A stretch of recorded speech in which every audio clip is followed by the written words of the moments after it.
Perfect. How are you? I'm fine, thank you.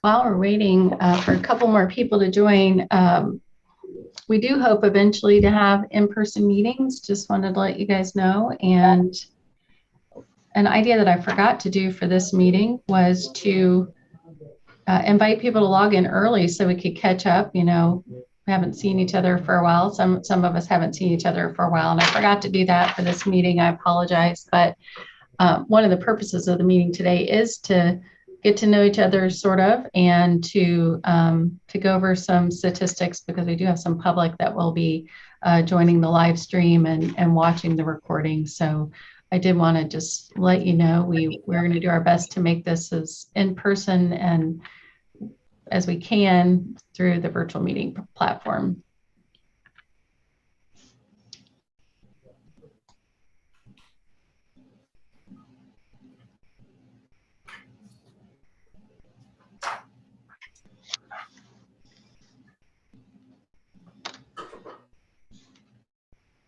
Well, I see it's 12 o'clock, and I do appreciate everyone who is attending the meeting today and taking your lunch hour to do this, and feel free to eat your lunch or do whatever during the meeting. My name is Ann Catlin. I am managing this project, which is going to be a housing implementation plan. We did get a grant from the Department of Land Conservation and Development to prepare this plan. And we were able to hire a consultant team. Angelo Planning Group and Matt Hasty and Kate Rogers are here with that consultant team. And I see Patrick Wingard is here with DLCD. He is our regional representative for our area. And with that, I'm going to just share my screen so I don't get off track. But we do have Brendan, Buckley. We have several folks here. And it looks like almost everyone's here. And we're going to get to introductions in just a minute. I did want to go over the agenda quickly. And yep. Okay, so everyone can see that okay? All right, yes. Great. So we are so excited to get this project started. I know all of you, at least in our meetings that we had with you at the end of last year, are also excited to get this project underway so that we can find other ways to encourage housing that is more affordable for everybody. So one of the purposes of today's meeting is to create a shared understanding. Some of the information that you received in the packet were statistics and data. We don't want this to be all data driven, but I think it's helpful for us to have a similar understanding of some of what is going on in Albany and with our demographics. So we're going to start with introductions. We do want everyone to get to know each other if you don't know each other yet. And then I did kind of, as I was working on the presentation, it didn't quite flow with the agenda that's in your packet, but we're going to cover everything that is on your agenda in the packet we mailed out. We'll start with introductions. We'll talk about your role and the project schedule, go over what housing needs means as far as statewide planning goal 10 housing, and then kind of go over some Albany specific data and market conditions. And we're going to have a couple of affordable housing project examples. So with that, why don't I asked Jessica, who is our wonderful administrative assistant, to help us with introductions, and she's going to call out members of the task force so we don't leave you out, and there may be some public here, but we're going to have task force members introduce yourselves. And if you could share what your favorite flavor of ice cream or sorbet is, and I'm going to go last because, I'm kind of undecided when it comes to that. So, Jessica, do you want to go down the list there? Yeah. The first on our list is Ted Bunch. Good afternoon, everyone. Oh, ice cream. I forgot that fast. I actually have two. I'm sorry. And believe it or not, one is coffee and the other is vanilla bean. All right. Emma Dean is next.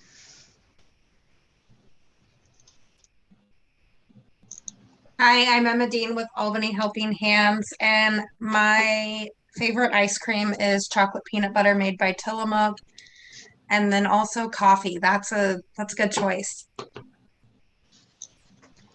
Erin Day. Hi, everybody. I'm Erin Day. I'm the Director of Real Estate for Dev Northwest. My favorite ice cream is mint chocolate chip. C. Jeffrey Evans.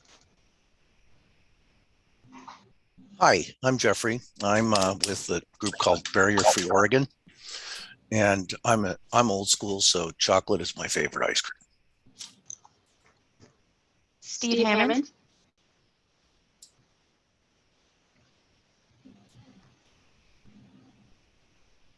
I think mine would have to be Rocky Road. Donna Holt. Donna Holt. I'm the director of Lynn Benton Housing Authority, and Ann didn't warn me that we'd have these difficult of questions. So I'd have to say orange sherbet, but I'm also going to say that I'd never turn any other flavor down. Mayor Alex Johnson II. And like Ted and Mr. Hammond, I like Rocky Road, but I have another one, old-fashioned vanilla bean ice cream. Alana Carnegie. Alana Carnegie. And we're just saying ice cream, right? That's all we're saying for our introduction? Yeah. Mint chocolate chip would be a favorite. Breyers brand. All right. Sharon Canopa. Hi, I'm Sharon Canopa. I'm Albany's former mayor, and I also have been on Albany Partnership for Housing and Community Development's board since 1998.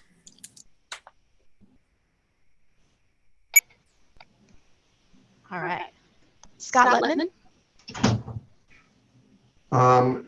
So Rocky Road is a favorite. I'm a real estate appraiser. I change real estate, and I own and manage affordable housing. William Peterson.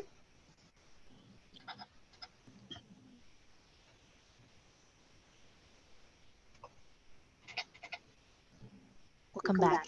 Mike Quinn. Mike Quinn, I actually like the Rainbow Sherbet. I'm a builder in Albany here for over 40 years with Quinn Construction Development Company, and I have Quinn Investments with multiple rentals, and so we have rentals in this town too. Cameron Settlemeyer. So I'm Cameron Settlemeyer. My favorite ice cream would be Umpqua Espresso Madness. When I had the unfortunate experience of living in the Bay Area for a year, and I came back to Oregon, one of the first things I did was go to the grocery store and get some Umpqua ice cream. Rebecca Tolentino. Hi, I'm Rebecca Tolentino. I'm with Central Alignment Credit Union, and I have two favorites. One is also mint chocolate chip, and then the other is Goo Goo Cluster. And last call for William Peterson.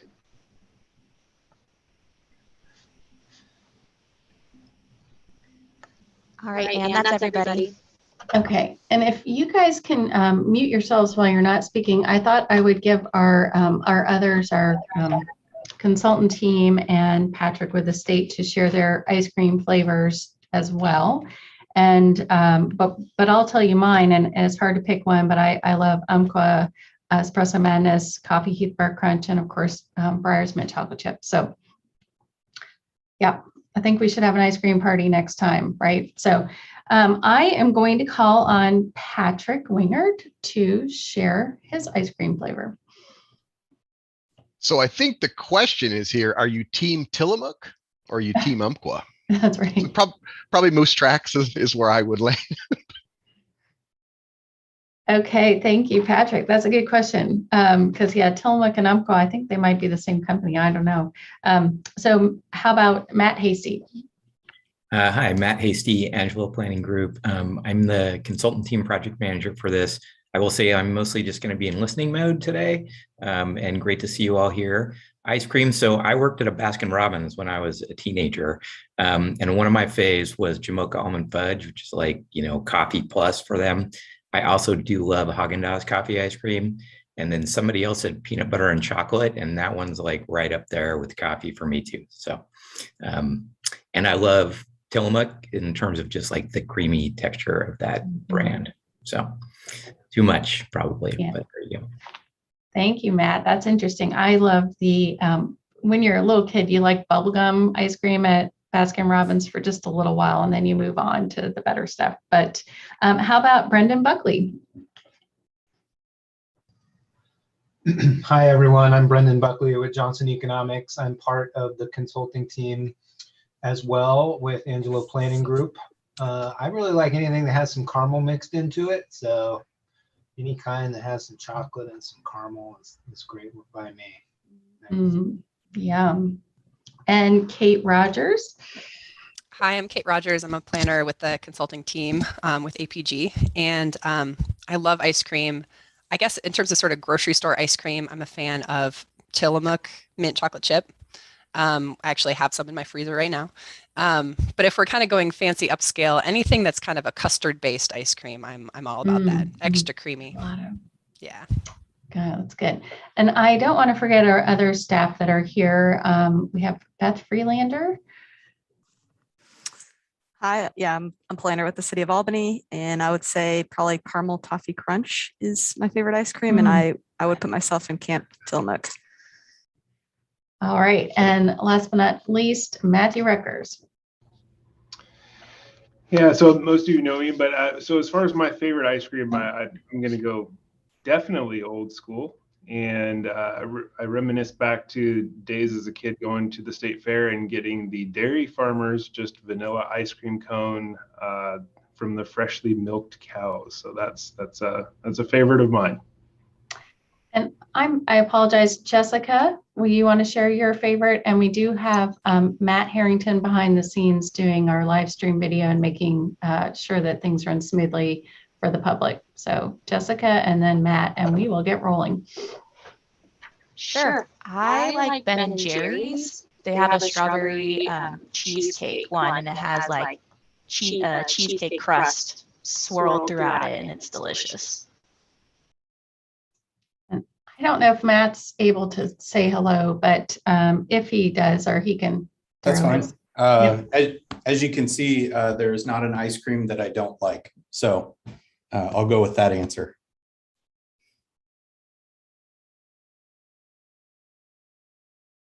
Great. Well, thank you so much. So I am going to just kind of jump right in with our agenda, and I'm trying to get there we go. So you guys have are serving a very important role for the city.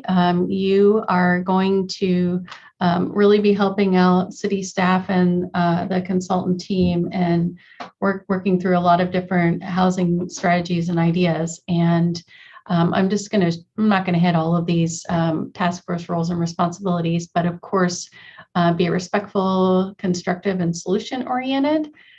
Provide guidance and direction on the project. That is a primary reason for your involvement here.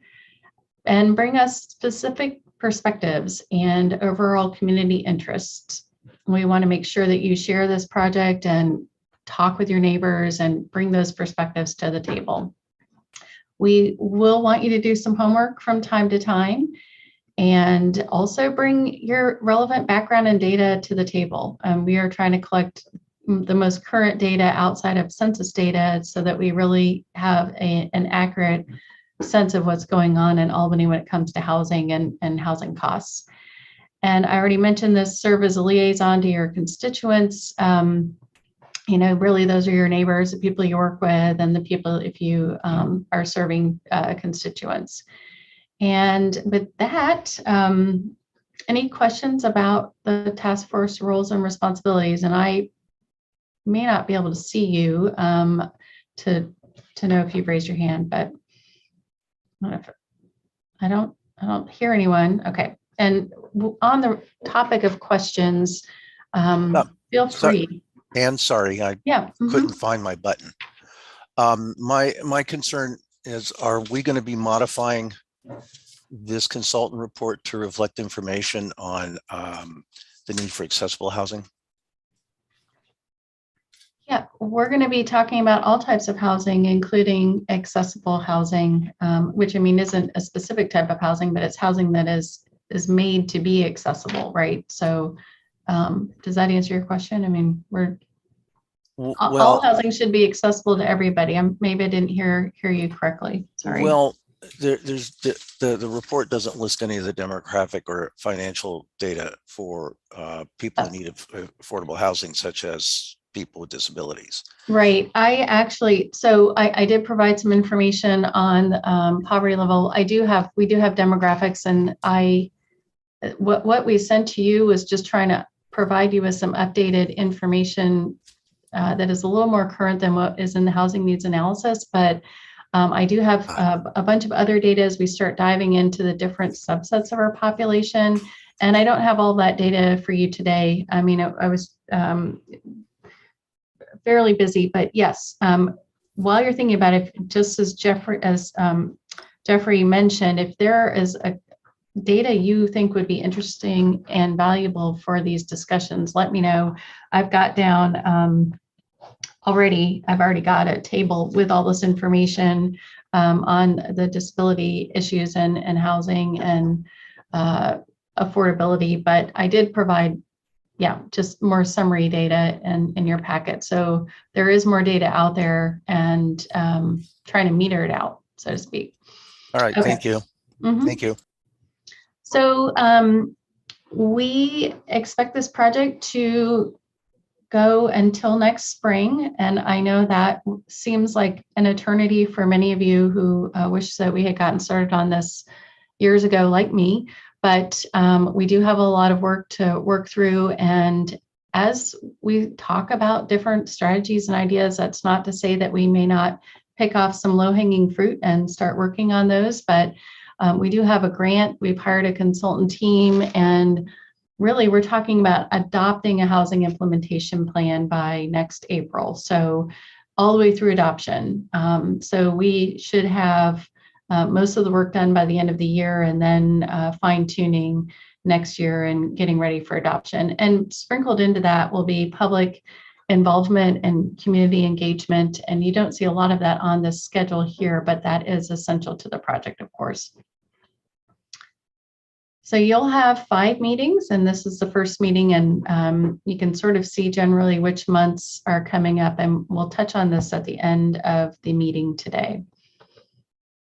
So I wanted to start off by going over some of our state requirements, and we would be doing this even if we didn't have state requirements, I will say that, but the state has quite a few different statewide planning goals, and Goal 10 housing is the one that is applicable to this project.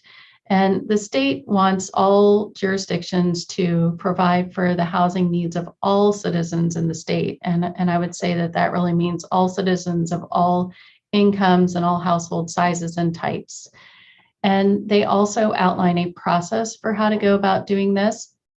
So one of those is called a housing needs analysis or housing capacity analysis, and you were sent a link to Albany's housing needs analysis, which was adopted in 2020. And the state now has adopted rules that after cities complete their housing needs analysis, they need to also do a housing production strategy. And it happened to be that Albany either got lucky or unlucky in that we had completed our housing needs analysis before the schedule went out. And so we are not required to do a housing production strategy right now, which is a little more involved. But we wanted to build on some momentum around housing, and it's such a big issue for all of us. After the housing needs analysis, and we recently adopted middle housing provisions to do a housing implementation plan. And we are thankful that we received funding to help us get this project done. So we will be required to, this isn't the plan that will be with us for forever, but this is what we're going to try to do over the next, 6 to 8 years. So the state uses a term needed housing when we're doing our housing needs analysis. I mean, you do population projections and you look at incomes and you look at how much land's available to accommodate that, but we're really looking at what is needed housing. And that is really housing types determined to meet the need for, as I mentioned earlier, all household sizes and at all income levels. And that means a variety of housing types. So we're really looking at housing that is affordable to everybody at whatever spectrum, and that's considered 30% of a household's gross income. And I've got a slide, we're going to talk about what is affordable housing and what is housing affordability. So we, as I mentioned earlier in response to Mr. Evans, every household is different and has unique needs, and we may find that we have low homeownership rates in certain populations or that kind of thing. So we will be looking at housing access, fair and equitable access for everybody. And of course, the details are in the household type. And it's not just the house, but where the house is located and the characteristics of that house and of the neighborhood. And of course, without discrimination. So in a perfect world, every city in Oregon and California, and wherever people are moving here from, would have a supply that meets a housing supply that meets the needs of their current demographics. And it's without having to necessarily drive to work in another city. But, it's a lot more complicating than that. So we're going to do the best we can to provide housing that meets the needs of our residents. And we will welcome your input on how to do that. So affordable housing, I mentioned in the last slide, is generally considered to be when a household spends no more than 30% of their income on housing costs, including utilities. So that's not just the rent, that is for renters, a combination of rent and utilities. And for homeowners, it's the mortgage payment, taxes, insurance, and any association fees. So Jessica, I didn't, can you do the poll question number 3? I think that's the one that gets to this. So if you know how to do your poll, if you can just click in here, are you currently paying more than 30% of your income on housing? And then we'll see what the results say.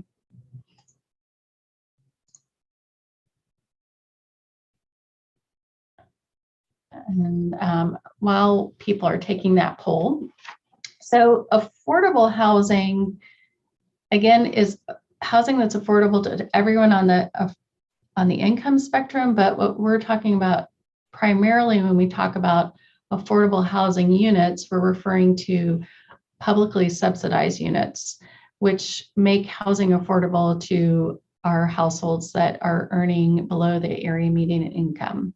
And those subsidies are usually public investments, and we'll talk a little bit more about that.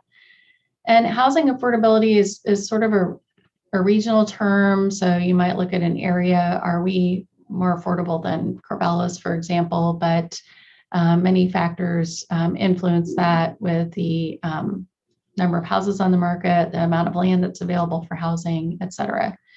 But getting back to affordable housing and housing that's affordable to all incomes, most programs that provide funding to reduce the cost of housing look at area median income and different levels of the area median income.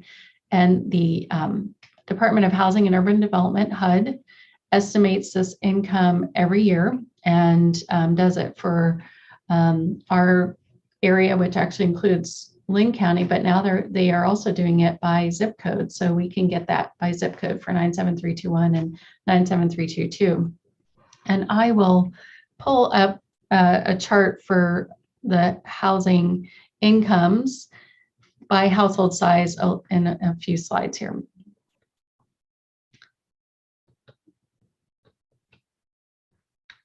Trying to get my screen to advance, sorry. Okay, so housing spectrum. If you were following the middle housing work that we did, you might have seen a similar row of housing with single family housing all the way up to high-rise housing.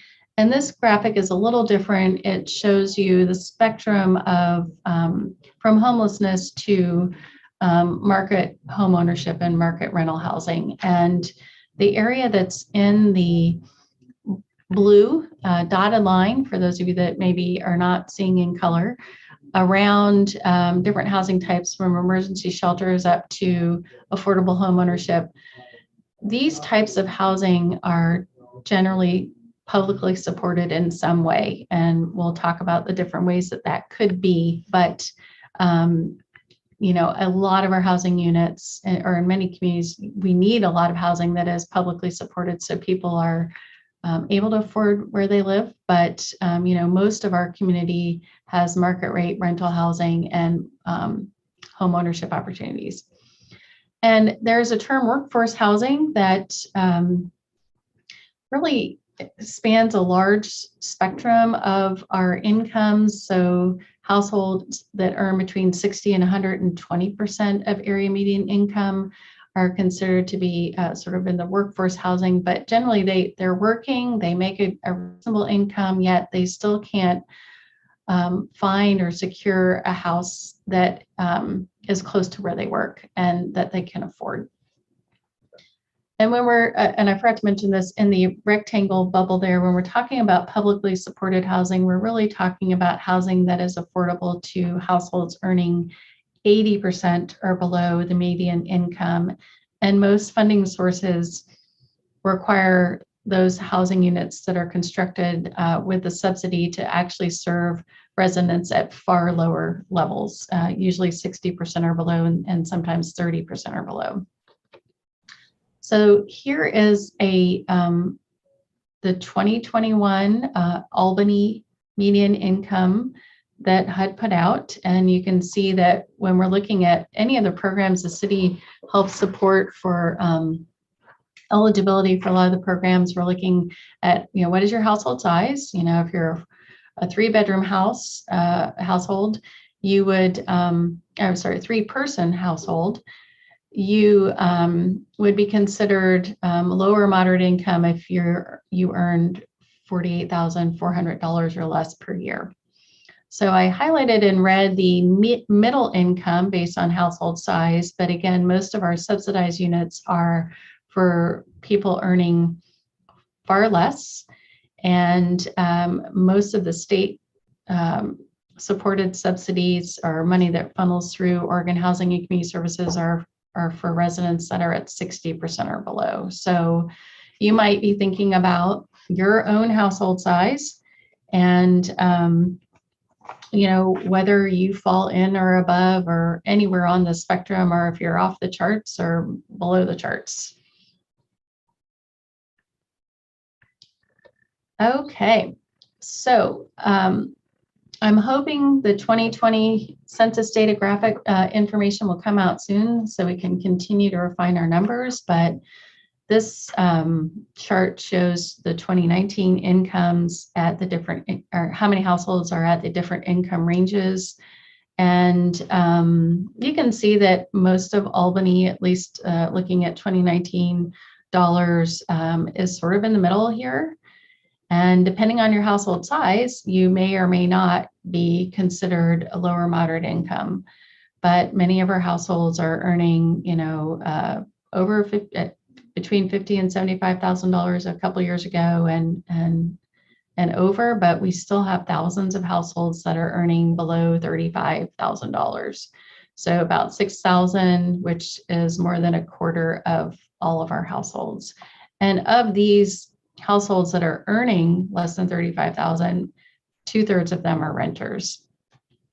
So I did add a little column over here that shows you what 30% of the income would be if you were earning $5,000 or if you're earning, between these ranges. So you can see that and we'll show you some of the current housing prices, that most of our housing units are not at $1,000 or less, or $625 or less. And that is creating what we call cost burden, and I'll talk about that in a minute. So in the housing needs analysis that we just adopted, it's now been almost 2 years ago, we projected housing needs out to 2040. We were required to use a population projection that the Portland State University Population Research Center does for all jurisdictions and counties. And assuming we are growing at 1.3% per year average, we are projected to need around 6,700 housing units by 2040. And we have actually been growing faster, or at an average rate higher than 1.3%. In the last 20 years, we've been growing closer to 1.7%. I don't have a table for that in this presentation, but if we were to grow at a higher rate, we could need closer to 9,400 units over the next 18. We've already built some of those, but between 2020 and 2040. So what I like about this table in particular is that it shows a bunch of different information, including income ranges over on the left, and then how many owner-occupied housing units we might see at this income range, and renter-occupied units, and then the total. And this is the projected need. This is not accounting for current need, and I'll show you that in a minute. But on the far right, the most common types of housing that might help provide affordable housing for people at these income ranges, or these households at these income ranges. And you can see that if we were to look at just households that are earning 80% or less, we will need, about 3,000 housing units. And whether those can be accommodated without any public support or with the market may depend on some of the options that we evaluate through this process.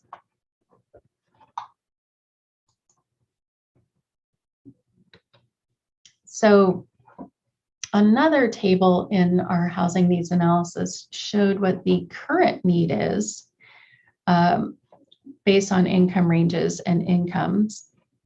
And you can see that we currently have, or we did in 2019, I imagine it's worse now, we had thousands of households that needed housing that was affordable to them. And the net new need, you can see over on the far right, doesn't necessarily capture that we currently have households that are probably paying more than what they can afford. And that first question I had for you was, are you paying more than 30% of your household income on housing costs? And So what happens is we have a lot of households that are paying, many that are paying half of their income on rent. But as you can imagine, if you are spending most of your income on rent, you have very little left over for food, transportation, childcare, healthcare, those kinds of things. So this chart shows you the difference between what we call housing cost burden for both owners and renters by different income ranges. And of course, the lower your income is, the higher the percentage of households at those incomes that are housing cost burdened in Albany. And as you earn higher incomes, very few houses are housing cost burdened. But it is really unfortunate that we do have a lot of households that are still earning below $35,000, and they're paying far more than 30% of their household income on housing costs. And these are the ones that it's really hard for the market to provide housing that is affordable at these income ranges. So about the market here in Albany, I did a little research. There's not much available for rent out there, but every year HUD publishes what they call fair market rents, which takes into account the actual market rate rents that are happening in our area. They do a lot of research and then they compare it to the prior years, and certain programs, such as a program you'll hear a little bit more about when Donna speaks, but the Housing Choice Voucher program will pay the difference between what somebody can afford up to that fair market rent for the unit size. And I just did a little research on what was out there and what the ranges are for each housing type. But this chart also shows you how much rents have increased just in the last 5 years. And different types of units are more popular than others, and have seen that increased demand has resulted in a higher increase in price. And that's surprisingly down at the efficiency and one-bedroom units. And one of that might be because we have hundreds and hundreds of households that can only afford those smaller units. And then also hundreds of those households are on a waiting list with Lynn Benton Housing Authority for housing vouchers. So you can see that if you happen to be a landlord, and that is another question. Jessica, do you want to pop that up? Are you able to share results from our first poll? Were you able to show them? Yeah. Let me share those. While we're talking about housing, so we do have a couple of folks that are paying, that are housing cost burdened. And I wanted us to get a sense of who we were in the room, since I think we bring our lived experiences to these discussions. Okay, so great. So we could close that one, and then let's ask this question. The question number 2: are you a landlord, or do you have rental property? And this is Donna, can I ask, does that mean professionally, are you a landlord, or personally? Let's go with personally. Okay. Yeah. Also, a question about this graph that you have here. What does the market rents listed on the bottom below the graph, what is that? Those are just some ranges of what was actually available for rent, which is very little right now. So I just looked at high and lows, and I actually put some lower numbers on some of these efficiency and one bedrooms because I couldn't believe that they were renting for like $1,100. But if something were to become a big vacant, I think we might see some that are a little lower. So I'm just thinking, I happen to be, I have an accessory dwelling unit, and so I'm a landlord. So I'm looking at, wow, I'm undercharging, for the rent. But I think the point of this is to show that rents have been increasing a lot, which is really challenging, especially if a household loses their housing for whatever reason, for them to get back into a unit that's affordable, likely those landlords are going to be charging the current market rates and maybe not what somebody was paying. So Jessica, let's just see if any of us are landlords, out of curiosity. All right, so I am one. I already admitted to that. Okay, great. So we do have folks that are, and of course we do have people that work for agencies that are landlords. All right, we'll close that one. And these slides will be available to, we'll put these on the task force webpage. So on the sales side, home sales, I had collected data through 2021, getting the median sales price in 2021 through December. And then I thought, well, this morning I'll pop in and see if the January numbers are up, and they are. And I couldn't believe how much higher the median sales price is in January. So the number in this little table over here to the left of the screen shows the difference in sales prices from 5 years ago, 2016 to 2021, and the increase in the home sales prices and the price per square feet about 75%, which is really phenomenal. They've increased more than some of the rents have. And of course, that means competition for land is impacted, and the price of land has gone up. It's especially high. I happen to know that our medium density land is selling for like $300,000 an acre. And then we have competition for, of course, at the state level when you're trying to apply for public funds to support a project. But what this page really is trying to show is our house prices are up, and the price per square foot is going up. The days on the market's going down, and you can see that there are very few houses for sale. So our inventory is really low. And I know some of you might go, oh, they just keep building housing and building housing. But if somebody is actually looking to downsize or move or needs to move, there are just not very many choices out there. So there's limited housing choice across the spectrum from renting to home ownership. And this really just illustrates the huge jump that we're continuing to see in house prices. So I mentioned fair market rents, and I just was going to use an example of how much income you would need to afford this rent. And this is actually the income to afford the rent. It doesn't actually account for utilities that I should have added in a row for that. But in order to afford a one-bedroom house today, or apartment, you would need to earn $37,200. And actually, you would need to earn more because you probably have utilities that are around an average of $100 or so a month between heat and electricity.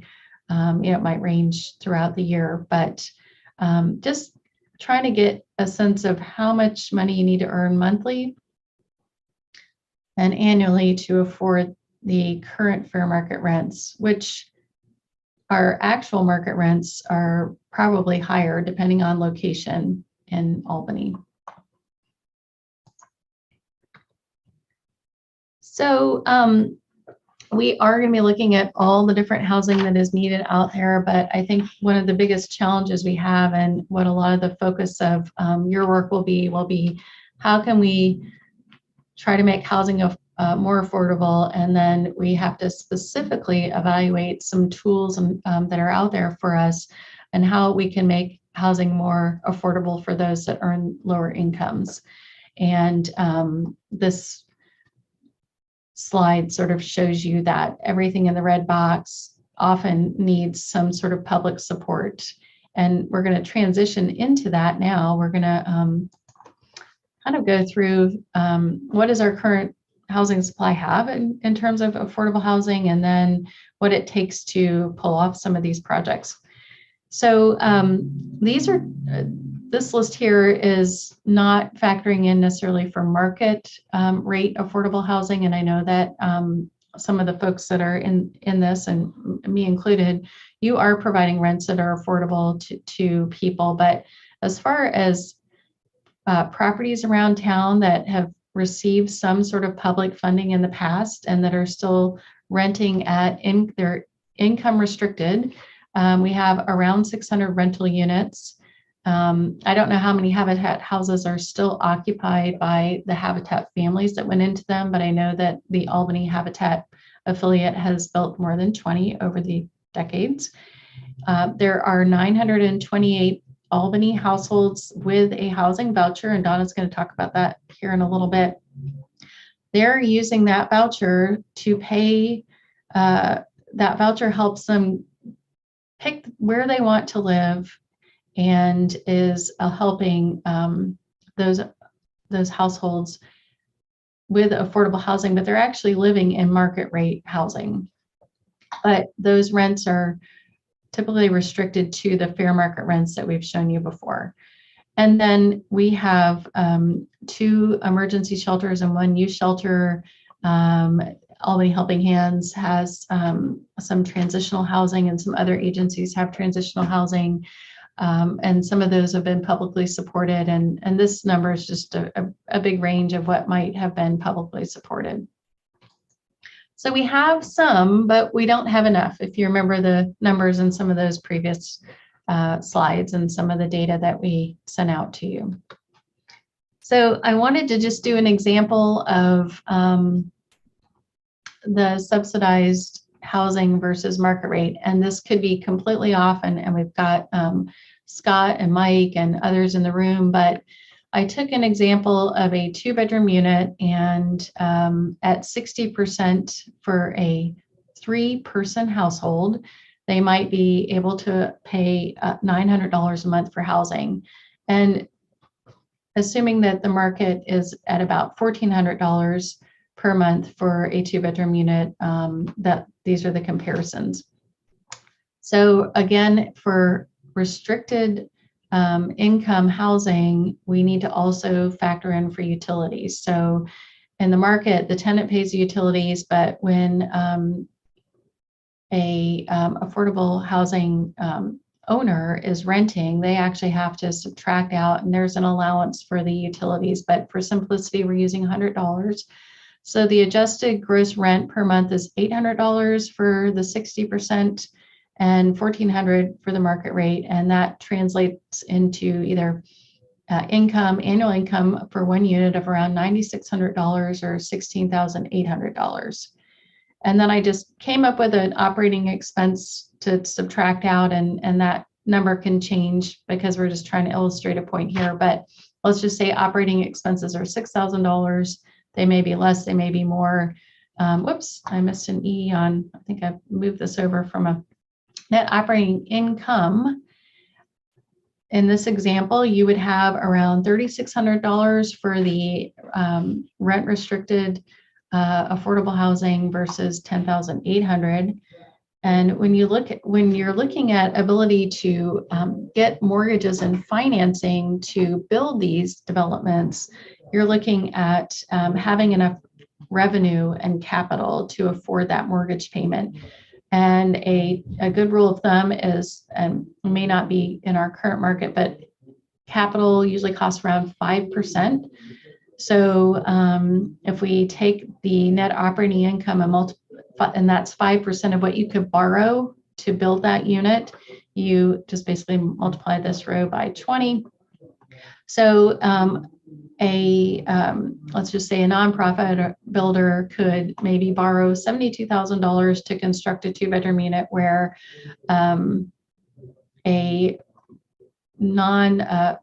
any developer could maybe borrow around $200,000 to construct that same unit.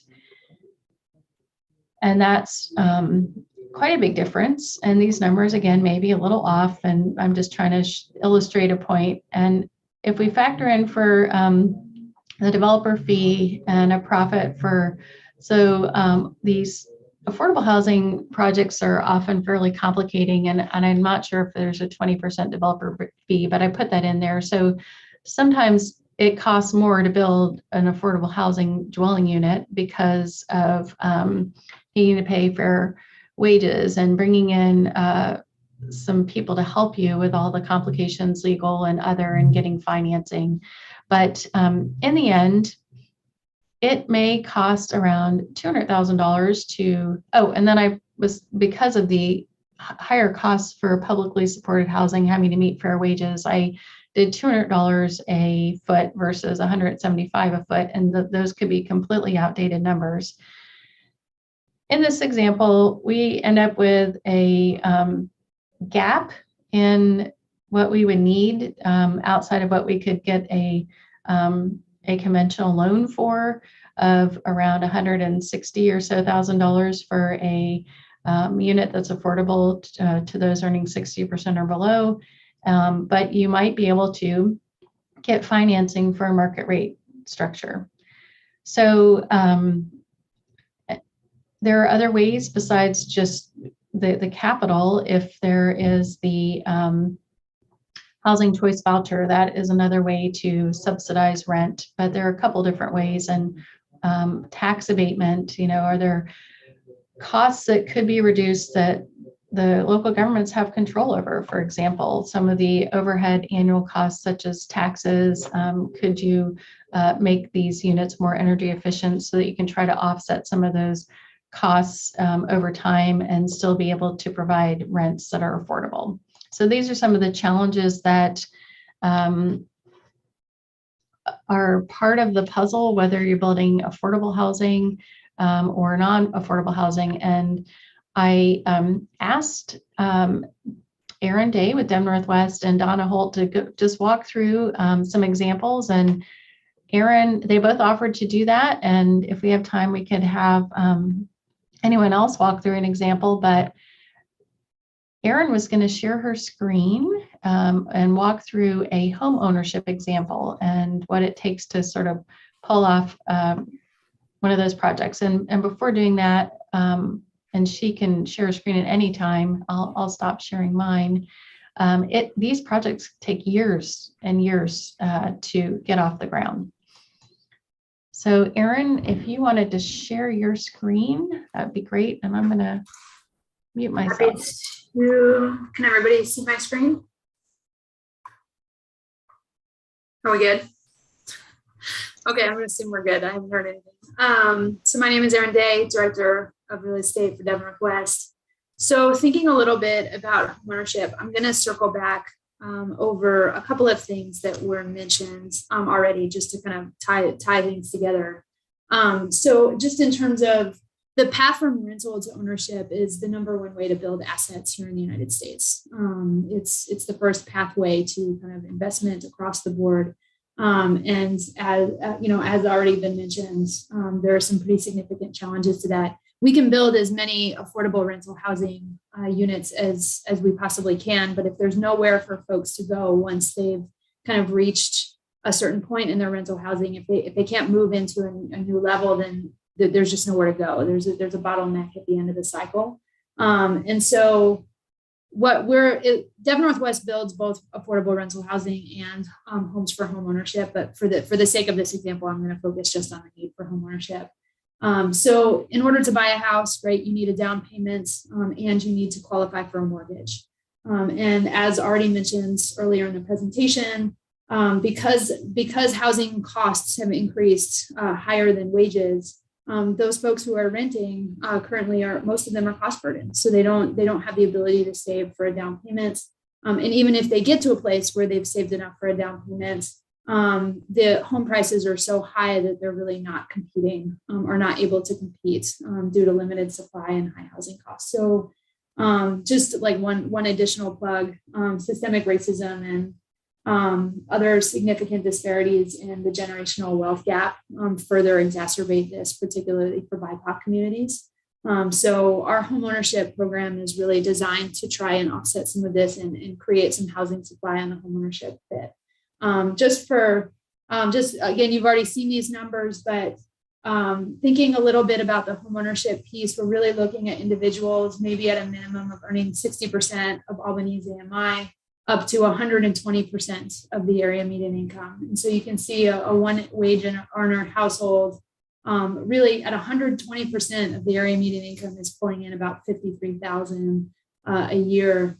A two wage earners, you're looking at about $64,500. So if you pull that down and you look at, just put yourself in the position of somebody earning this, what would they be pre-approved for in terms of qualifying for a mortgage? You can see down in the bottom table that really a person whose annual income is kind of in that 41, 52, 62,000 per year spectrum, you're looking at a house cost of somewhere around $240,000 to $350,000. So that's just kind of looking at what a typical homeowner would be eligible to buy in the market. For kicks this morning, I went on to Albany Zillow and I just did a search, and I started right here at $250,000 for a 3-bedroom, 2-bath house. And as you can see, there's zero. So if you're looking for a house less than $250,000, there's no current supply on the market. So just scrolling back here, that $250,000, that means if you're anywhere around that 41,000, which is 60 to 80% of area median income. So then I upped the cost and I went to $350,000, and there's 5 homes available currently on the Albany market for $350,000 or less. So you can imagine, as has already been mentioned earlier, if there's only 5 homes available at $350,000, that means the only people on this chart are folks who are in this category who might be able to stretch to a $350,000 mortgage at the top of their price range.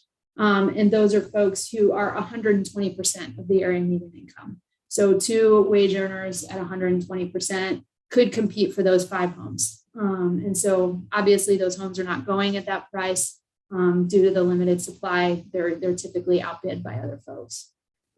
So Devon Northwest says, well, what do we do about this? How can we try to improve the situation? So we use a community land trust model. We're super proud of this typology. It's pretty new in Oregon.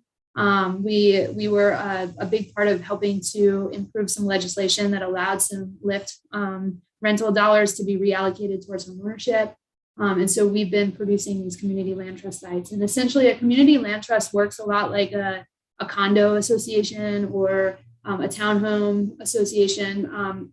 The difference is that Dev Northwest owns the land long-term. So we buy a parcel, we own the land long-term, and then we sell the homes at affordable rates. And the homes actually lease back the land. So it's a 99-year ground lease, and it automatically renews anytime that deed changes ownership. So not only are we adding to the affordable housing stock in the short term, but these homes will remain affordable in perpetuity in the Albany market. So when they're sold again, they'll be sold at the 60 to 80%.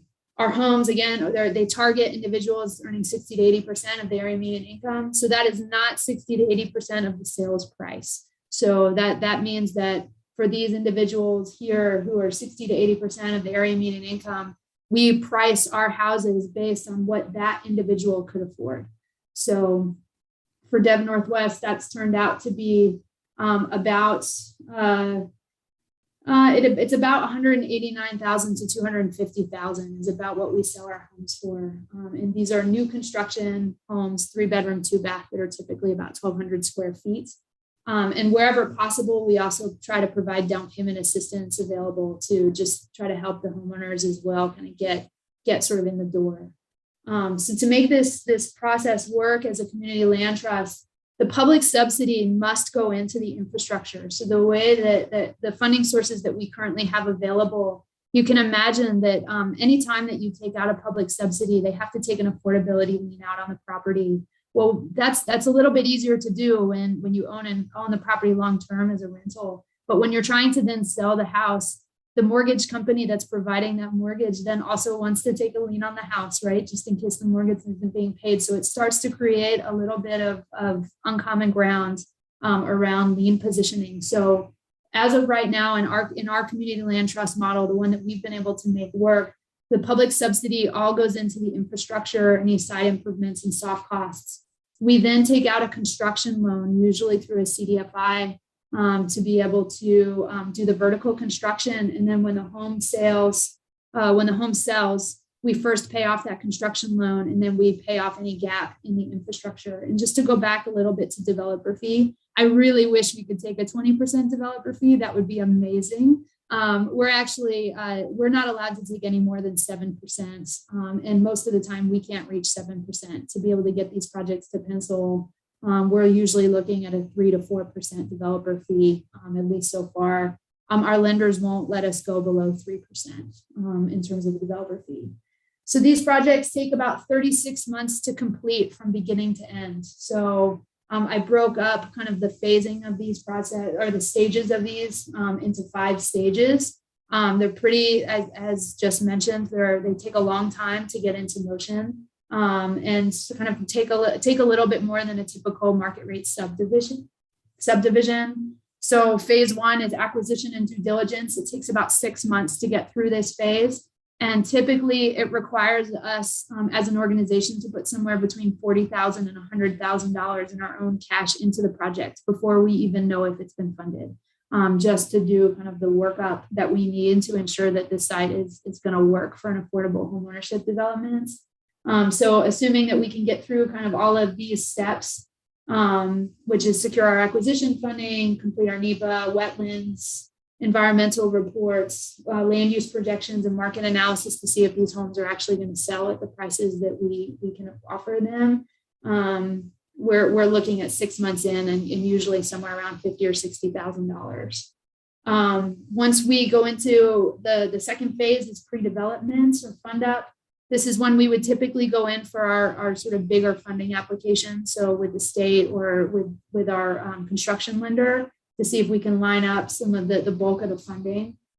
This is also when we would pursue a subdivision or a PUD process or any other land use process that we need to start kind of carving out this land for the site. And this is also when we really start to kind of put together our pro forma, which guides the whole development. This process can usually take an additional 6 months, sometimes a little bit longer. And you can see the price tag is kind of going up 50 to 200,000. Again, this is cash upfront that we put in the project, some of which will be reimbursed if we get funded. But again, we don't know yet until the end of this phase whether or not we're funded. So sometimes we're in a project $200,000, $300,000 before we even get our funding award. Next stage, we get into closing and pre-construction. So hopefully we got awarded the funding that we needed. And we start to kind of tie all the land use pieces up and we can close on our financing. It's at this point that we actually get funded for the first time. So in a community land trust, we actually have to close all of our funding at the same time. This is very different than a market rate subdivision that can fund each phase as they go, like they can fund the infrastructure and then they can fund each house as it sells. We cannot do that. And we can't do that because of some of the restrictions of the funding sources and that lien positioning that I was talking about earlier. So closing and pre-construction, 4 to 6 months. We then go under construction. And I just wanted to give folks just a general sense of what we've seen so far. So these are total construction costs for the projects that we've completed or are under construction right now. So 6 units cost us about 2.4 million, 10 units, 3.2, 12, 3.8, 24, 5.6, and 51 units, 9.4, just so you can get a sense of what type of construction loans we're taking out as an organization to try to offset the overall cost to develop these properties. Construction takes about 12 months, but that obviously depends on how big the site is and whether or not the construction is phased. Final stage of the construction piece is the certificates of occupancy, the sales, and our handoff to asset management. So because Dev Northwest continues to own and operate the land underneath these homes, they are considered long-term assets in our portfolio. We work with the homeowners to maintain all the common spaces. And so we do sort of that final handoff. This is also the period where we pay back our construction loan and offset any of our other expenses from the development itself. Thinking a little bit about how the city can help with this process. Obviously, there are different funding sources that can be really helpful in terms of helping this flow. But the biggest hurdles that we face is the early cash flow. We put a significant amount of cash into the project before we can get funded. And sometimes I think cities or jurisdictions have a hard time kind of understanding how challenging that is on us as an organization. So creating opportunities for flexible funding that can be used prior to construction financing is really helpful. We hit all sorts of land use hurdles. This is a fairly new typology, so I can get into all the intricacies of the land use complications that we've come across. Every area is a little bit different, but it typically costs us quite a bit of time and money trying to sort out how to actually get the final plats recorded.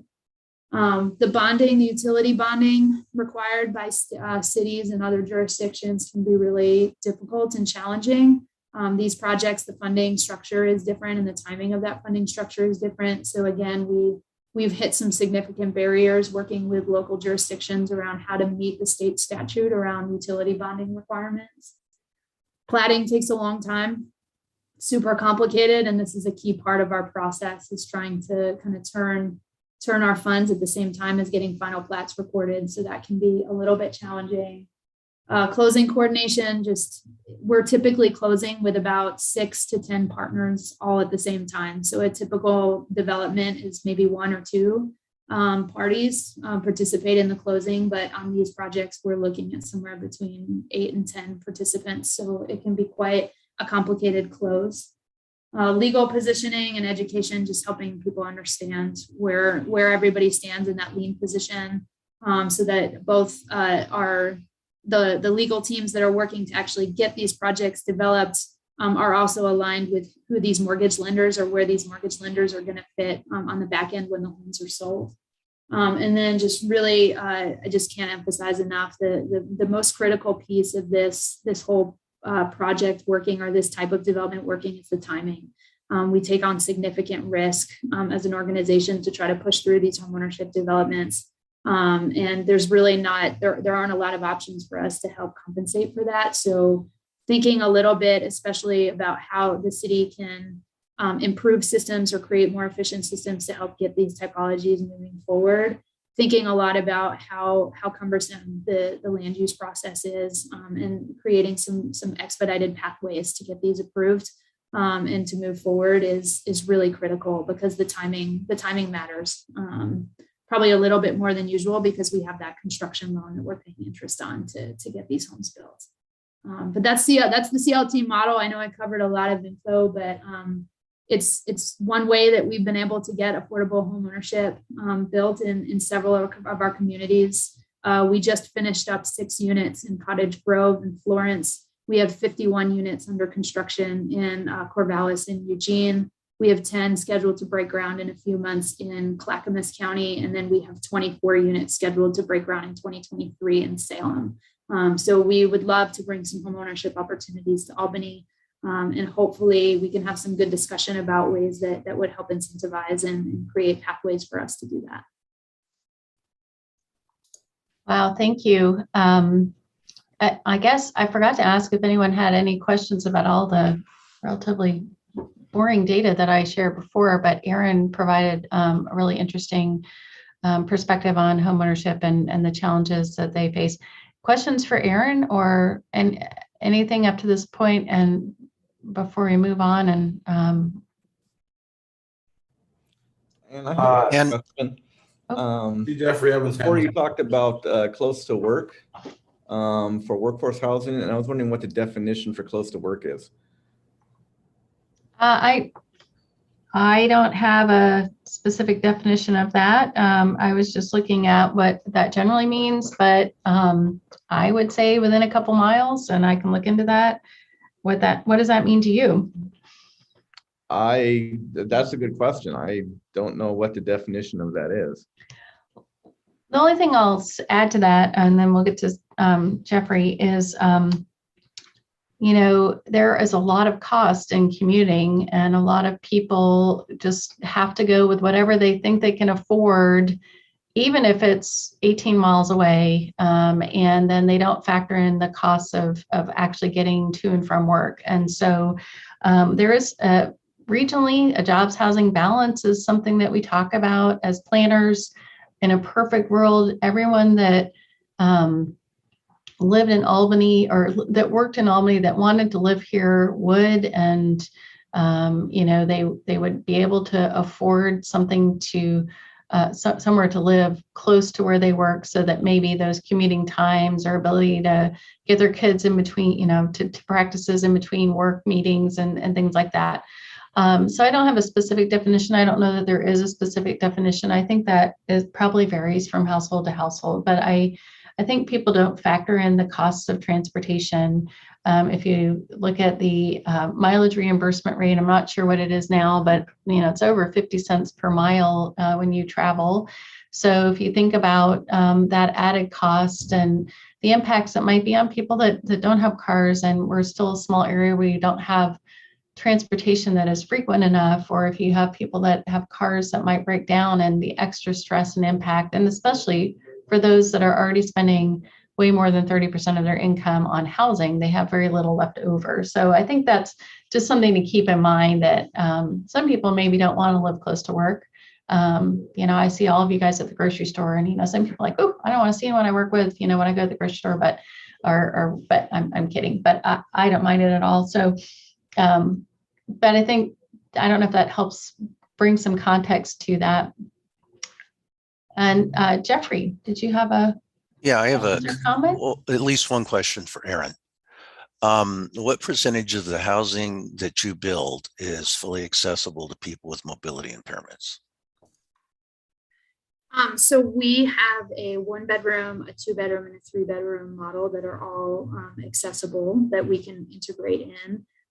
Every one of our units that we've built thus far has at least one, with the exception of one of our 2-bedroom units that we built in Cottage Grove, has had at least 1 bedroom that was ADA accessible on the first floor. Okay, but what percentage?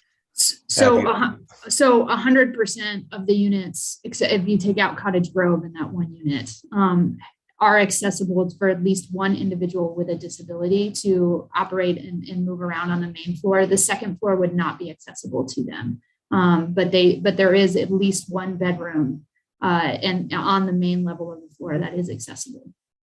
Okay, so I guess we're dealing with 2 different terms. Fully accessible would be all parts of the house that are accessible to people with mobility impairments. Typically, one of the challenges we've faced with access, and this is something worth looking at if building accessible homeownership is a priority, the lot sizes for community land trust homes are typically smaller than kind of what's traditionally built. And that restriction around the lot size, or finding a way to build like a 4-bedroom or 3-bedroom house that's a ranch style house all on a single level, has been challenging given the limited lot size. That's one of the problems we faced. So that's related to the city zoning or the community zoning requirements, correct?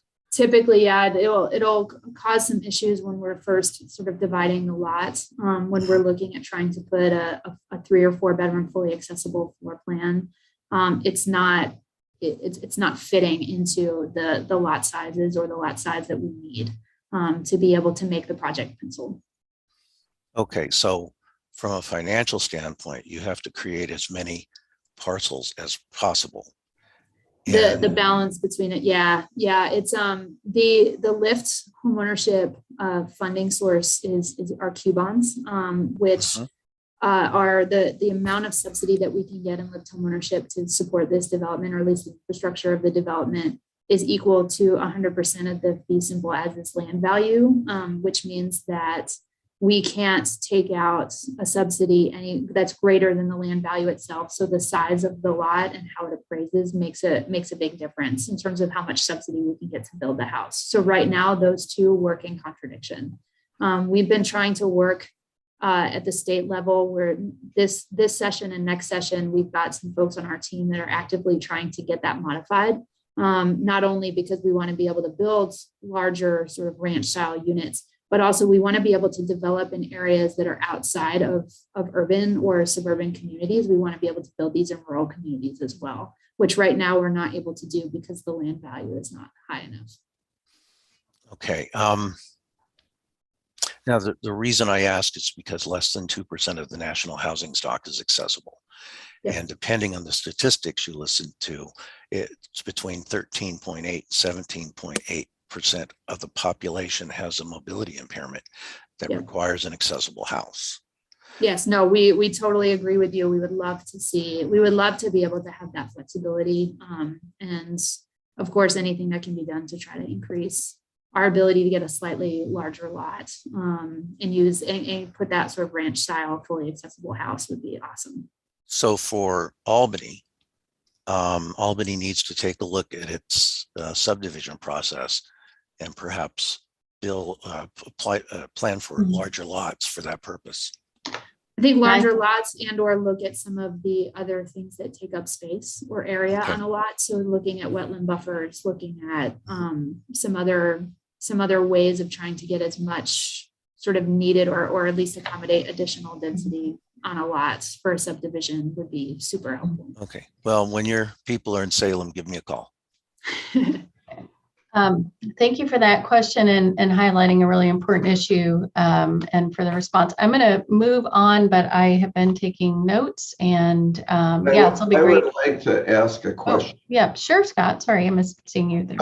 Erin, when you market these below market, how do you determine who gets to buy the homes? Yeah, no, that's an awesome question. So in addition to real estate development, Dev Northwest has 3 other business lines, and one of those business lines is an asset building program. So we have a financial well-being team that helps with not only the homebuyer recruitment and access to ensure that various communities have access to these houses, but they go through a process. They are the ones that screen the applicants and work with them to get them mortgage ready. So right now we have a Eugene and Corvallis property, and we already have a wait list for that. So they move through our internal asset building program. We typically have probably 100 to 200%. Well, I'm going to interrupt you. Yeah. Simply, is it a lottery? Is it like people apply the 1,000 applicants for 10 homes and then you select them? Is that what it is? Absolutely. So we screen pricing the product below market, so you're going to have overwhelming demand. Mm-hmm. That's exactly what we do. So we screen all the applicants to ensure their eligibility, and then it's a lottery. Okay.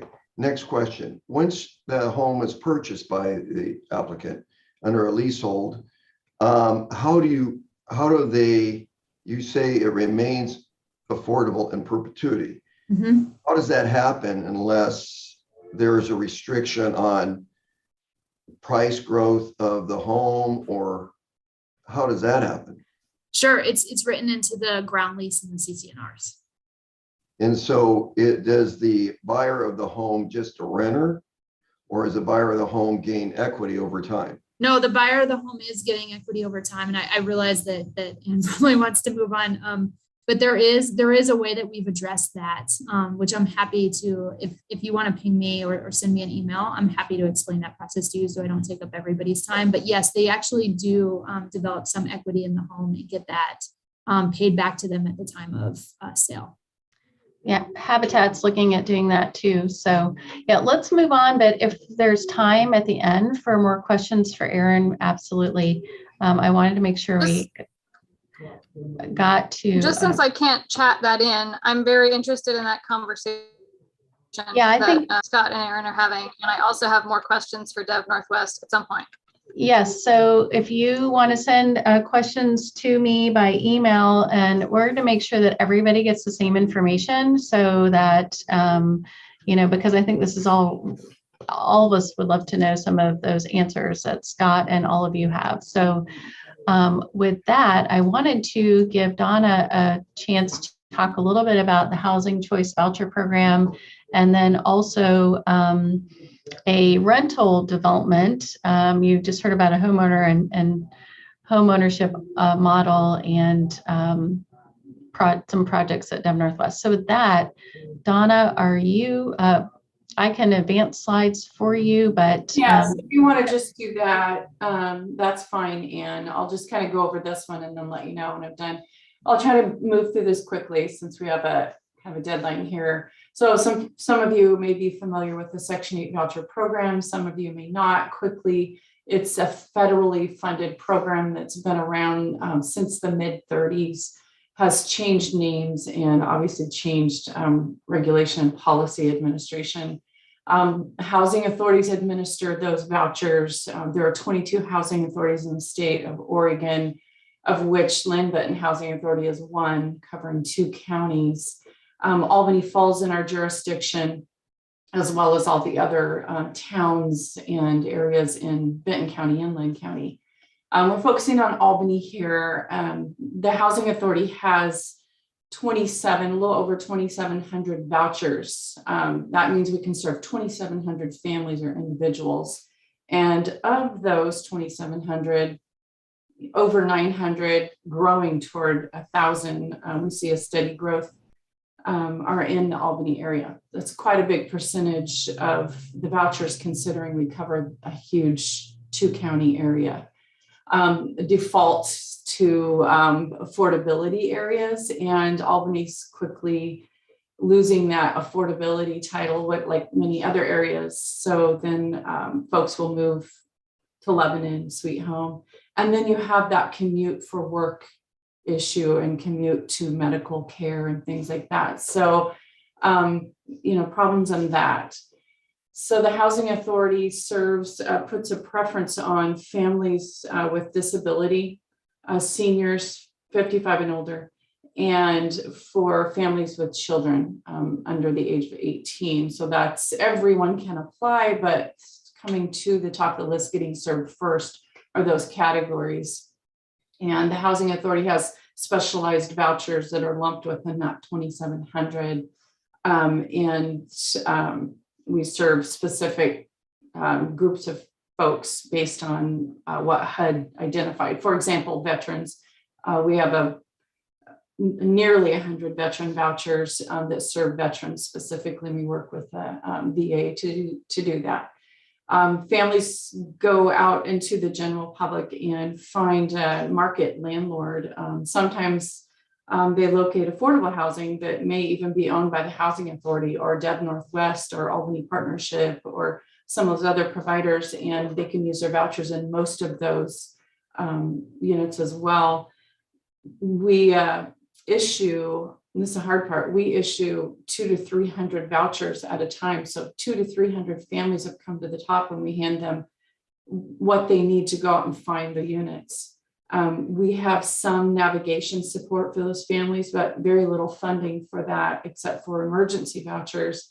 And so those families are challenged with finding someone to rent to them, someone to, look at the voucher and, accept the voucher, which by state law they should and mostly do. And then also the availability. So that whole housing stock availability is bottlenecking our program in the rental end as well. So of those say 200 families, there's a success rate and the usage is very low. We've had it range from 20% success rate, sometimes up to 40 in a good time. And it's getting down there very low now. That means that out of 100 top of the list, that 20 people actually get to use their voucher. The rest of them expire the search time, go back on the waiting list and wait 2 or 3 years again to get another chance.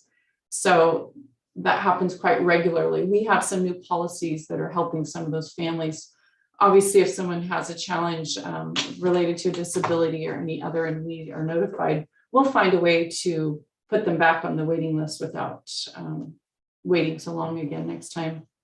So the eligibility unit size. So there is such a high demand for 1-bedroom units.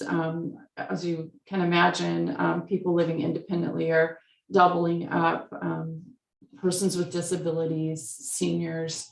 Those 1-bedroom units aren't out there. I mean, it's obviously a big problem in a university town like Corvallis, but Albany absolutely has that concern as well. So 1-bedroom units.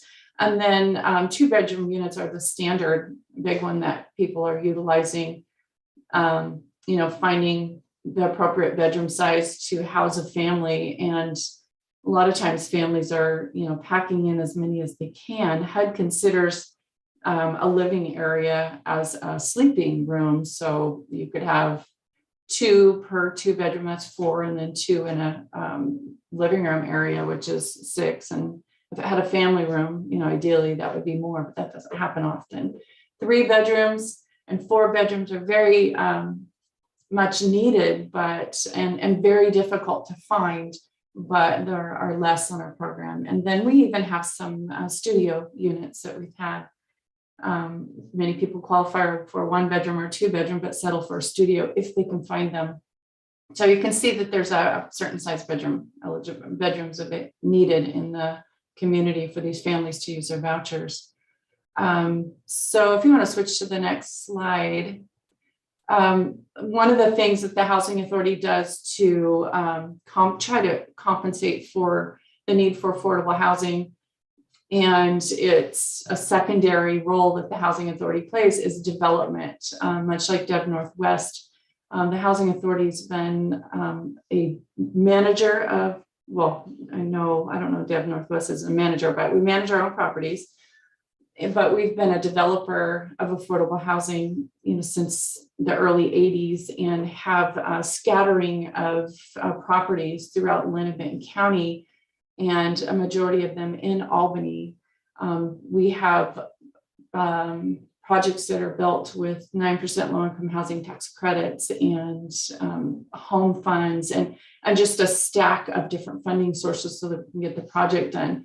The latest is Gardenview Apartments, was designed to serve seniors 55 and older, and veterans as well. So a lot like Aaron's discussion on their development end, there's a huge timeline. It takes a lot of time. Example, Gardenview Apartments, the Housing Authority purchased a site in Lebanon that was just under 2 acres. We had to get the property vetted. So that time that Aaron had explained is pretty similar to what we do. We had taken our own funds and did the purchase once it was determined it was a good site for development. And then we went through a long couple of years of applying for the majority of the funding through tax credit, 9% tax credit with Oregon Housing Community Services.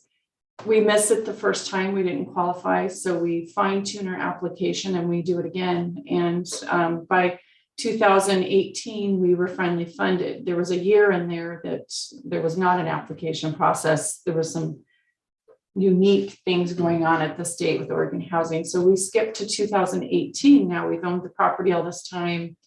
We're an agency that's, tax exempt for property taxes, fortunately, but we still had some expenses to maintain that property.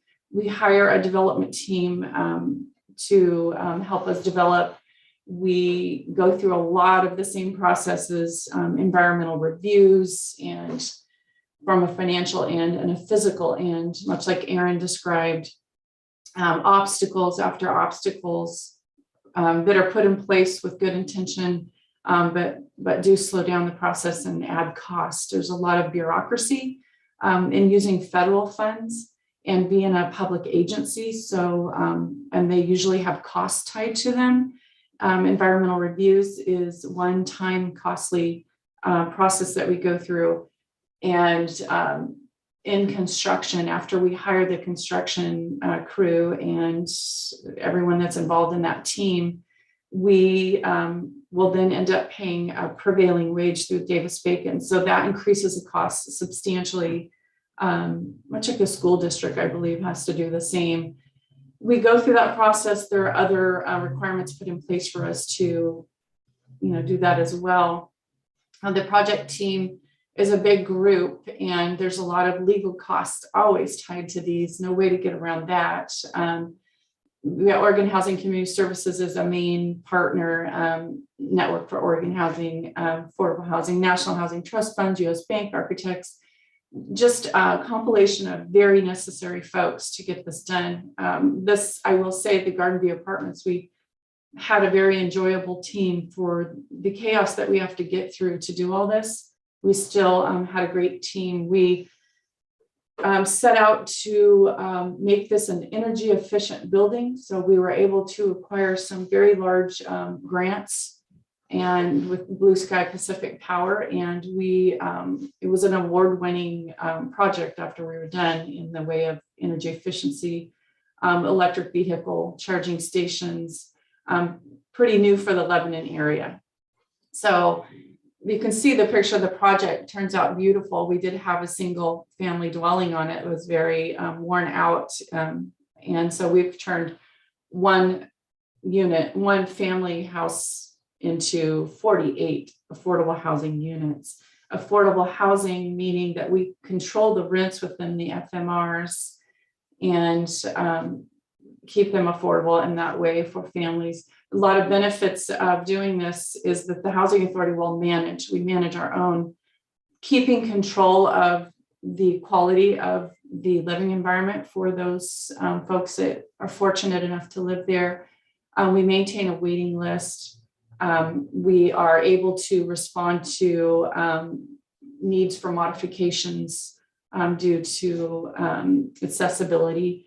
We're able to design the building entirely to work for accessibility for 100% of the residents there.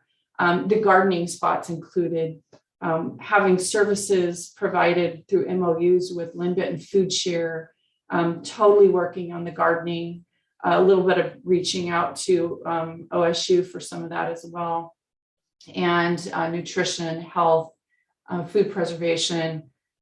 We have a prep kitchen in the main facility to do some presentations, though COVID hit and it's really put a damper on a lot of things. Samaritan Health brings on-site health services, basic health services. We designed an exam room in the building, for example. So we have that wraparound service there. And the Department of Veteran Affairs uses the exam room as well and meets with the veterans, creating a stable environment for individual needs of the veterans and then also the seniors that live there. Just a bonus, this building is next to a dog park. That's fabulous. We have a large population that have assistance animals and companion animals. So that is Gardenview Apartments. This is the layout of the building. We were challenged with starting right before COVID hit and working through the COVID challenges, and we're able to close with a fantastic team working, and we had the building filled in no time.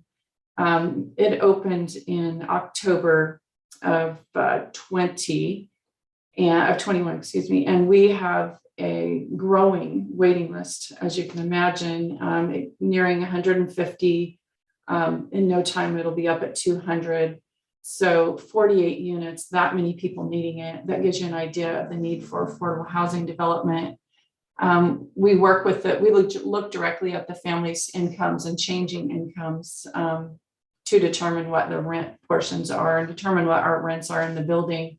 We analyze what rents we can increase. We need to have overhead coverage for all the costs of maintaining the building as well. But we're able to keep the rents affordable. So I'd say the most important part of getting a development going, whether it's for home ownership, like Erin spoke about, or for affordable rental housing, is land. I mean, the money's a big deal, but there has to be land. You have to find it. You can't build floating housing, though I hope that happens someday.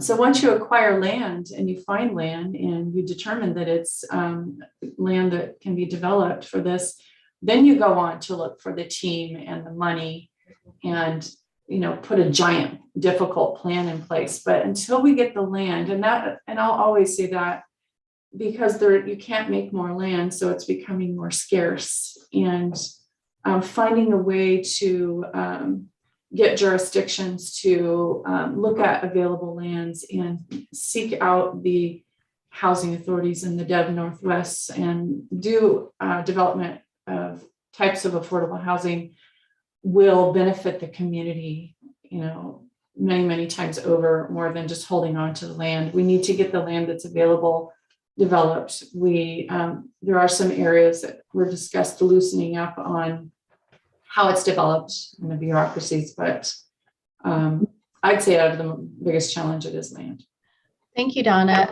We do have a couple questions, and if you need to leave, this meeting is being recorded. I see Mayor Johnson's hand up and Mr. Evans as well. So, Mayor, did you want to ask a question? And if I'm probably the person on this call that is confused, and what I mean by that is that we've spent the last hour and 7 minutes talking about affordable housing, low-income housing, but this is the Housing Affordability Task Force in which affordable housing is one component.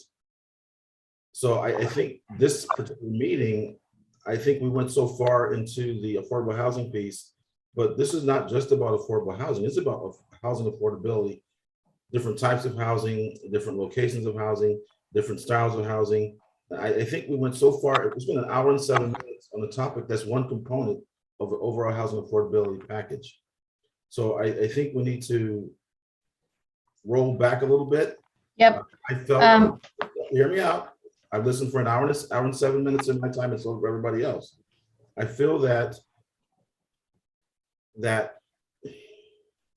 I felt like I was in just two sales presentations, and maybe it's not just me, or maybe it's just me. But I think we got a little far off track, and I hope we reel that back in for the next meeting, because housing affordability is one component. Affordable housing is one component of housing affordability. So that's all. Absolutely. Yeah, and that's my fault. The rest of the meetings are, and we'll talk about that here shortly, are going to be going through a variety of strategies that are intended to create more housing choices and reduce the cost of housing. And some of your harder decisions and items that you'll be evaluating will be around ways to support affordable housing, not just all housing. So I thought it would be helpful before you start looking at the list of a variety of tools, and we'll need to talk about whether to waive or defer SEC fees, whether to consider construction excise tax abatements, those kinds of things, that it would be helpful to have a sort of a base knowledge about some of the challenges around developing affordable housing. Because there are a lot of other things like reducing lot size and things like that that will be on this list that would impact all housing, but some of the more difficult policy decisions you will be evaluating will be around how to create more affordable housing. So we will be. I understand that. Yeah. I understand that, but this meeting, the initial meeting, was about the Housing Affordability Task Force and did not turn into that. And so we understand that affordable housing is a component of housing affordability, but we just spent an hour and 7 to 8 minutes talking about one component of a larger picture for Albany's going forward. So I would appreciate it. I think all of us would appreciate a more concise and focused agenda at the next meeting. Mr. Evans, did you have another question? Actually, yes, and it's the same kind of question I was asking Aaron. What percentage of the housing that the Housing Authority develops is fully accessible to people with mobility impairments? And fully accessible is all in the same store, same floor. Yes, the Housing Authority, when we build multi-story buildings, we have elevators in our buildings, number one. So every floor is accessible. Every unit is accessible by a person with mobility issues. The equipment and setup of each unit, when we construct it, is designed to add accessible features like removable cabinets, so that when someone with mobility issues and in a wheelchair, for example, we could remove the cabinet beneath the sink. And so our design goal, and we've met that, is 100% accessible. Okay, and everything that you build. Everything that we build, yes. Okay. And I'm going to add, Jeffrey, that there are a few properties that we have purchased that were pre-built. that did not have that design in them, and we've done the best we can to modify. What standards do you use to determine if it's accessible? So in our buildings that we build and we develop from the ground up, it's a little simpler and we can use the standard goals, but those that are already constructed, we'll add ramps, we enlarge doorways, we change the toilets, the cabinetry, we do what we can to, is that what your question is? No. Do you use the ADA accessibility standards from 2010? Do you use the Fair Housing Act standards, or do you use the Oregon Structural Specialty Code? ADA. Okay. I hate to cut you off. Well, can you send me your questions and then we will get those answered? It is after 1:30 and I know that some of you may not have eaten lunch yet.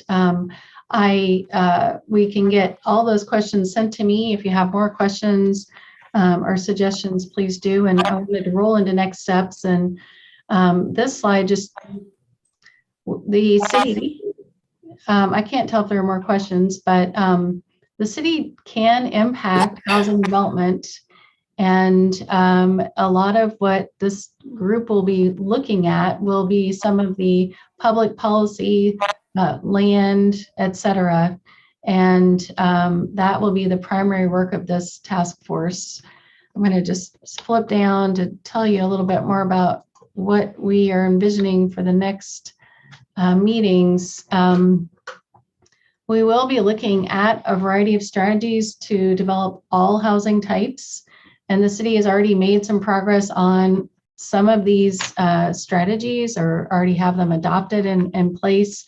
But we'll be looking at everything from development code to financial incentives and more, what we can do. And that is really going to be the bulk of this work. And this is just an initial trying to figure out how your meetings might be spent. And that is going to be what this group does. This introductory meeting, again, I mostly wanted, and I apologize for it being, seems like it's focused on housing, but trying to get you to have an understanding of what the incomes are in Albany, what Albany residents actually can afford, and that many residents are challenged finding housing that is affordable to them at all income levels. And then it is a little more challenging to build housing that is affordable for the, several thousand residents that Albany has that are at or below median income. But it is not just going to be focused on that, but that is where the greatest challenges are in getting more housing that is affordable to our lower income residents.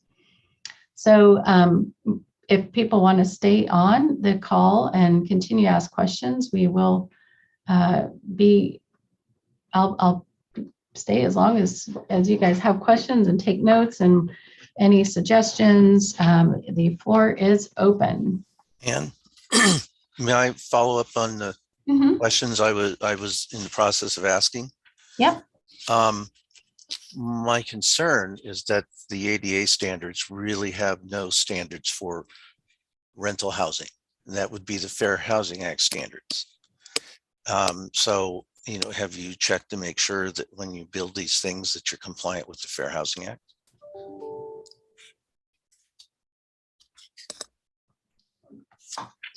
Donna may have had to leave the meeting, but I'll make sure that question gets to her.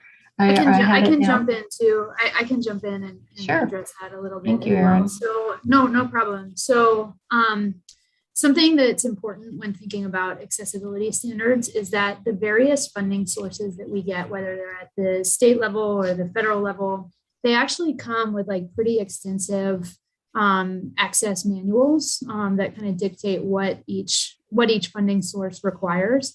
And that often differs from what local codes enforce. So one of the things that you have to do when looking at compliance for an affordable housing project is you have to take into consideration what the different funding sources are in addition to what the local code says, and kind of put all of those together to be able to make determinations as to what's required and what's not required. Another element to the accessibility piece. So one piece, if you're looking specifically at trying to understand accessibility better, really pulling together those various sources and comparing and contrasting what's included and what's not is pivotal to understanding why certain developments develop the way that they do. Another piece of that is the scoring criteria for the funding applications for affordable housing projects are competitive. And oftentimes that scoring criteria will give additional points for different things. So sometimes that can be accessibility, sometimes that can be for the population being served, sometimes that can be for like affordability. And so one area of potential, like consideration and certainly advocacy would be looking at the role that the accessibility plays in the scoring criteria for these projects, primarily at the state level, would be really helpful, because oftentimes affordable projects have to pick and choose between, let's say, like creating more accessibility versus offering rents, building something that's less expensive, but offering rents for lower income individuals. They're often forced with making those choices because of the scoring criteria. So those are just things to kind of consider when looking at trying to improve accessibility in affordable housing. So essentially, you're saying that different parts of the process have Fair Housing Act violations built in. Absolutely. It totally depends. And so what we do, for instance, at Dev Northwest, when we're building a project, what we start with is we start with the funding application, right? So in whatever populations are prioritized in that funding application, just in order to get the basic funding, unfortunately, that's the system currently in place.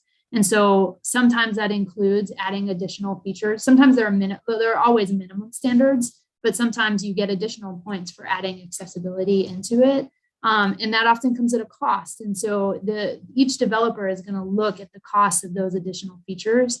And if it means that they're going to get funded or not funded based on their scoring criteria, oftentimes things like not going above the minimum for disability access is often a necessity, at least in the way that the current system is in place. And so really understanding why a development is built the way that it is and the features in it has almost always to do with what the minimum standards are across the board for each funding source that they've received, and then whether or not they were able to allocate additional funds given the competition during the funding cycle. Those are key to understanding those pieces. Okay, yeah, well, maybe you and I need to sit down sometime this week or next and talk about that. Sure. Because it's going to require some work at the legislature. Thank you. Thank you. Alana, did you have a? Yeah, I have a couple things, but I'm just going to reference this conversation that Jeffrey's bringing up and say, I think there will be steps in the process, right? We're not going to go from like 0 accessibility to 100 accessibility. And it sounds like what Dev Northwest and the Lynn Benton Housing Authority are doing are significant steps better than like the only housing available being apartments with stairs, right? Which is where all my disabled friends live with what they can afford. So yeah, appreciate you bringing that. And also, I think we have a lot of conversations to have, which brings me to my point about conversations. And if we're a task force that has 5 meetings, how are we making space to have knowledge of the group into the conversation? And I guess I want to propose for that we offer a standard of plan to come to the meeting having read the packet, and therefore having more time for discussion. But I'm open to, I want to encourage that question about how we function. And how we function, I'm also curious to know why the chat feature is disabled, and if that's something that is up for debate. Yeah, thank you for those questions. So regarding the chat feature, this is live streamed, being live streamed. I think that impacts whether we have the chat function. So if you can just take some notes and send all questions to me. And then I haven't had a chance to mention it, but we are developing a project website. We already have a lot of, actually, housing related information on different pages on the city's websites, and we're looking at creating one for this, and there will be a bunch of data on one of the tabs, the statistics, but we're going to try to consolidate all of our housing information into one page and then have a project page that's a subset there. So, so the chat function needs to be turned on by the meeting admin. Okay, so I think that we will try to have that working next time. And I did want to say regarding packets, you will be getting packets and materials in advance. We will try to get those out to you a week in advance. And yes, we would expect and hope that you would take time to read the packets thoroughly, send questions to me in advance so that we can be ready to address those. And most of the time in meetings, what will be the rolling up the sleeves and working through items in the packet. This was more of an introductory meeting where we wanted to just try to talk about what is housing affordability versus affordable housing and get to meet each other. So, yeah, Sharon? Can you hear me, Anne? Yeah. So one thought that I would like when it comes back to the strategies is to also maybe consider really to provide low-income housing, and mostly 50% or below is existing properties. So nonprofits can still buy an existing property, either a house or they can purchase an apartment that is market rate, and then transition that into low-income housing. So it's been done in the past. Albany Partnership First Project was an existing apartment complex that was a HUD property that ended up being transferred into Albany Partnership, and it's been a very sustainable property for almost 30 years. But we also have other properties too that were existing housing units, and then they were transformed into low-income housing. So if the strategies cannot just look at only new housing to be built, because we know the challenges, existing housing is actually, you're not paying for the lumber costs that you have today and all those other costs associated. So you could probably be able to get some of that as more affordable that way. And it's a faster turnaround than building new. Thank you. Yeah, I wrote that down. And Jeffrey, you have more comments? Yeah, administrative question for you, and that is, will you be posting an end of meeting transcript? Yes, there was a transcript. Yeah, we will be doing a meeting summary, but then I understand that we also are doing transcripts of the meeting. Yes. Yeah, a full transcript. Mm-hmm. Okay, this is going to be corrected. Yes. Okay. I have a question. Yeah. This is Scott. I looked at the packet of all the options related to trying to create housing affordability, and I was curious that two things. One is why the task force wouldn't consider, I know improbable, being an advocate to remove low-valued wetlands from inside the urban growth boundary. It seems absurd that you impose on any developer to buy wetland credits and to purchase land outside, to fund people to buy land outside the urban growth boundary, to create wetland banks that perpetually keep that land from being farmed. So you're still destroying farmland by buying wetland credits. And since the land, at least in the local Albany area, is class 3 soils anyway, and you can only build or only grow grass seed on it, it is not high valued farmland. It's perched water table, and it would be excellent to build homes on. Class 1 soils, which is well drained and not wetlands, that's farmland soil. So I would like, I know that's probably beyond the scope of it, but if this is something that goes to people at the state, I would be an advocate for removing wetlands. And the next thing is, I find it interesting that we have this island we live on, and we're all fighting for a piece of the pie on the island.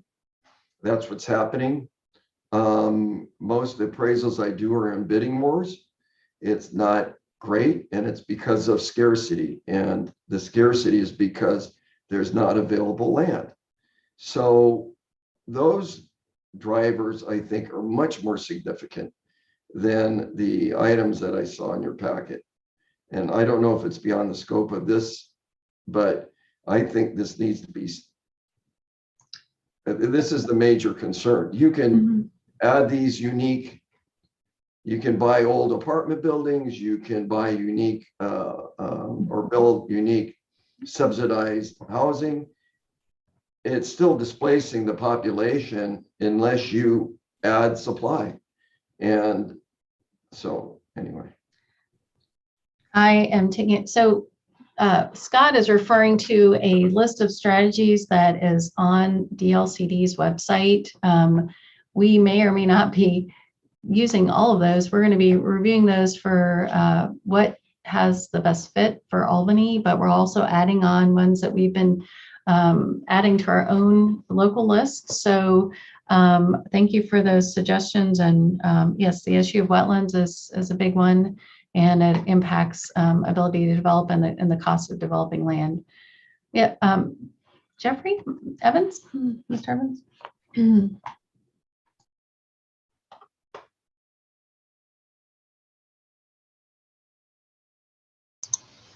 You were muted. Did you have any more to say, Mr. Evans? No, I dropped my hand. Does anyone else have any comments or thoughts and that will help us prepare for our next meeting? This is not the only time, as I mentioned. Please talk to your neighbors and friends and send questions and suggestions to me. Erin?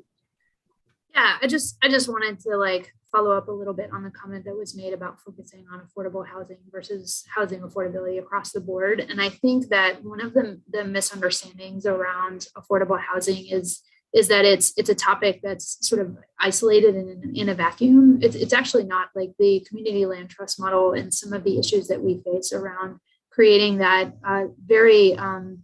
pretty significantly overlap with some of the issues going on with in the changes resulting from HB 2001 and other housing typologies. They're pretty similar issues, and also with the wetlands issues that Scott was talking about.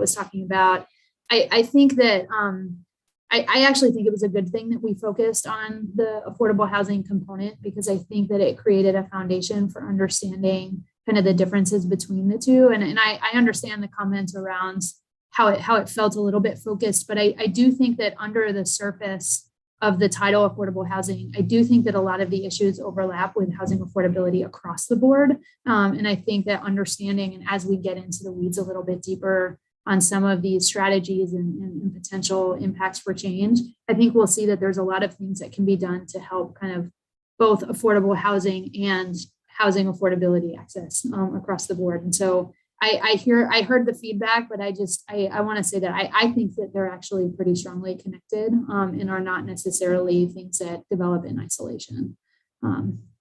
As I think Sharon pointed out, folks both move from low income housing into more moderately priced or market rate housing, but we also see a lot of folks who move from market rate and moderately priced housing into lower income housing, especially seniors who are trying to age in place, where incomes start to be restricted, or family situations that have changed over time. And so I think the point is that we're looking at people moving up and down the housing ladder. And those issues are pretty similar, whether you're talking about affordable housing typologies or moderately priced or market rate housing. Thank you, Erin. That was a really good overview. And Erin knows a lot more about all this than I do, but we are all going to learn together, and I appreciate her input on that. And it is true, we have a variety of housing needs, and seniors and empty nesters, they can't find housing to downsize into, and those are all things that we'll be looking at ways to provide the housing that the citizens and residents need.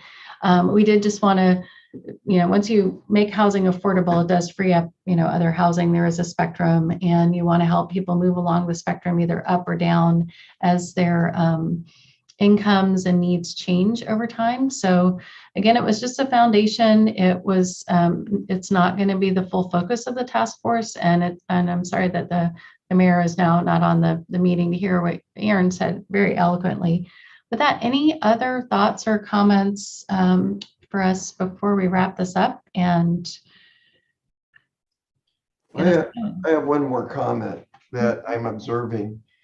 Because of the scarcity, and because now housing is a preferred investment, and what's happening is investors are buying the inventory. So sometimes I go to brand new subdivisions to do appraisals, and it's not being purchased by a family. It's being purchased by investors, and some of those investors are out of state. The reason why is because of scarcity.